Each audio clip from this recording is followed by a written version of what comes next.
Hello everyone, welcome to study time with new informative video. RO और ARO का exam date जारी हो चुका है। बहुत ही जल्द आपका जो एग्ज़ाम है वो होने वाला है और निश्चित तौर पर आप लोग इसकी तैयारी में बेहतरीन तरीके से लगे होंगे। सिलेक्शन के बाद क्या प्रोसेस होती है, ज्वाइनिंग कब होती है और इसके बाद सैलरी कितनी मिलती है, सुविधाएं कितनी होती हैं, यहाँ पर विभाग कौन कौन से होते हैं। तो सिलेक्शन के बाद की जो प्रोसेस है, जो सचिवालय में सिलेक्ट हो चुके हैं उन्होंने जो चीज़ें बताई हैं कि कैसे क्या प्रक्रिया होती है, वो पूरी प्रक्रिया यहाँ पर आपके साथ डिस्कस करने वाले, जिससे कि आपको एक नया जो मोटिवेशन है वो मिले, नई जो ऊर्जा है वो आपके अंदर जगे और आप इसमें सेलेक्ट होने के लिए तत्परता से जो पढ़ाई है वो करते रहें। तो सिलेक्शन के बाद की प्रोसेस की बात की जाए तो ज्वाइनिंग कब होती है, तो देखिए 2021 वाले में जो ज्वाइनिंग हुई थी वो लगभग 6 से 7 महीने बाद जो ज्वाइनिंग है जुलाई के समथिंग कंप्लीट करवाई गई थी। और इसके लिए जब आप सिलेक्ट हो जाते हैं तो सबसे पहले आयोग में जितने भी सिलेक्टेड कैंडिडेट हैं उनकी डीवी होती है, यानी कि डॉक्यूमेंट वेरिफिकेशन, और ये लगभग 15 से 20 दिनों के अंदर करवा लिया जाता है। तो ये तो आयोग का काम रहता है। इसके बाद जो आगे की प्रक्रिया है वो सारा काम सचिवालय का होता है।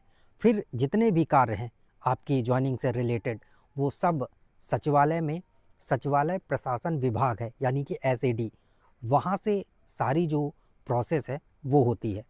फिर वहाँ पर जब आपका मेडिकल वगैरह और भी बहुत सारी जो चीज़ें हैं वो सब हो जाने के बाद जो एसएडी है वो आपकी चीज़ें देखता है कि क्या प्रक्रिया है, कैसे करवानी है।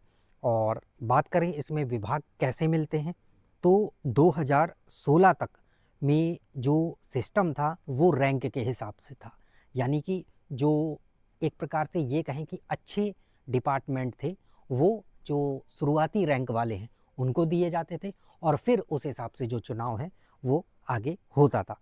लेकिन 2021 वाले में रैंक का कोई महत्वपूर्ण रोल नहीं रहा। 2021 वाले में लॉटरी सिस्टम कर दिया गया और इसमें एक डब्बे में पर्चियां डाली गई विभागों की और फिर लोगों को बुलाया गया जो सिलेक्टेड बच्चे थे और उनसे पर्ची निकालने के लिए कहा गया। उसमें जो भी विभाग निकला फिर उन्हें उस विभाग में भेज दिया गया।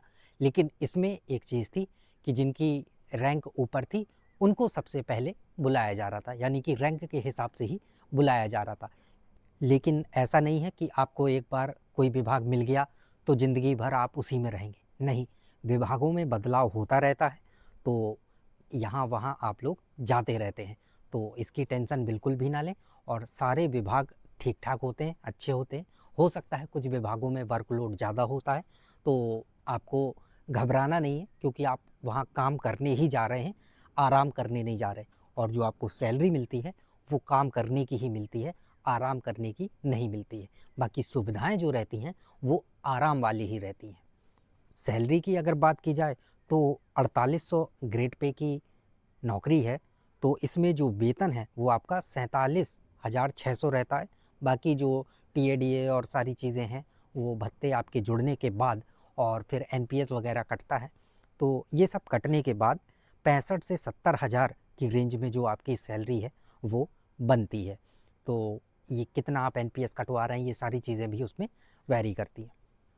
और सुविधा की बात की जाए तो इसमें आपको 3 बीएचके का जो फ्लैट है वो मिलता है, मेडिकल की सुविधाएं मिलती हैं, आप वर्किंग आवर्स में भी जाके अपना जो इलाज वगैरह है वो करवा सकते हैं।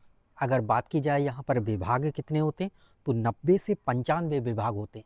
लेकिन ऐसा नहीं है कि आप जिस विभाग में हैं आप उसी में रह जाएंगे। आपका कार्य एक विभाग से दूसरे विभाग में होता है तो अक्सर अन्य विभागों में आपको आना जाना पड़ता है। लेकिन आप एक दिन में या पूरे हफ्ते में 90 से 95 विभाग घूम लेंगे, ऐसा पॉसिबल नहीं है। तो जब आप लगातार आगे कार्य करते रहेंगे तो आपका जितने भी विभाग हैं 90 से 95, तो हो सकता है कि आप सभी विभागों में अच्छे से घूम लें और उनमें क्या कार्य है, कैसे होता है, वो सब कुछ जान जाएंगे। तो ये थी सिलेक्शन के बाद क्या प्रोसेस होता है, कैसे होता है, तो वो चीज़ें। तो निश्चित तौर पर इनको सुनकर आपके अंदर एक नई ऊर्जा आई होगी। तो इसी ऊर्जा के साथ लगे रहिए पढ़ाई में, ताकि इस बार के आरओ और एआरओ के एग्ज़ाम में आप भी एक जो पद है वो प्राप्त कर लें। Thank you, best of luck. मिलते हैं न्यू इन्फॉर्मेटिव वीडियो के साथ।